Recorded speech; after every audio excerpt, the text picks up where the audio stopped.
మొదటి యోహాను పత్రిక 1వ అధ్యాయము 9వ వచనములో ఒక మాట మనకి దేవుడు సెలవిస్తూ ఉన్నాడు. యేసుక్రీస్తు ప్రభువు వారు మనతో మాట్లాడుతూ ఉన్నాడు.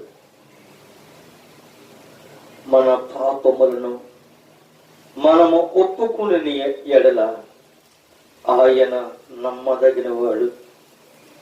ఆయన అంటూ ఉన్నాడు, మన పాపములను మనము ఒప్పుకుని ఎడల ఆయన నమ్మదగిన వాడు, నీతిమంతుడును గనుక ఆయన మన పాపములను క్షమించి సమస్త దుర్నీతి నుండి మనల్ని పవిత్రులుగా చేయను.